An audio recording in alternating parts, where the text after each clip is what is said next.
পরম শূন্য তাপমাত্রা কোনটি? 0 ডিগ্রি কেলভিন। কোনো কঠিন পদার্থ বিশুদ্ধ নাকি অবিশুদ্ধ তা কিসের মাধ্যমে নির্ণয় করা যায়? গলনাঙ্ক। তাপ ইঞ্জিনের কাজ তাপশক্তিকে যান্ত্রিক শক্তিতে রূপান্তর। ঘর্মাক্তক দেহে পাখার বাতাস আরাম দেয় কেন? বাষ্পায়ন শীতলতার সৃষ্টি করে। রেফ্রিজারেটরে কম প্রেসারের কাজ কি? ফ্রেয়নকে ঘনীভূত করা। 1 গ্রাম পানির তাপমাত্রা 20 ডিগ্রি হতে 30 ডিগ্রি সেলসিয়াস বৃদ্ধির জন্য কত তাপের প্রয়োজন? 10 ক্যালোরি।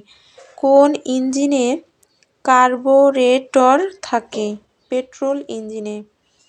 প্রেসার কুকারে রান্না তাড়াতাড়ি হয় কারণ উচ্চচাপে তরলের স্ফুটনাঙ্ক বৃদ্ধি পায়। প্রেসার কুকারে পানির স্ফুটনাঙ্ক বেশি হয়। পাহাড়ের উপর রান্না করতে বেশি সময় লাগে কেন? বায়ুর চাপ কম থাকার কারণে। ফারেনহাইট ও সেলসিয়াসের স্কেল কত ডিগ্রি তাপমাত্রায় সমান তাপমাত্রা নির্দেশ করে? -40 ডিগ্রি। মাটির পাত্রে পানি ঠান্ডা থাকে কেন? মাটির পাত্র পানির বাষ্পীভবনে সাহায্য করে।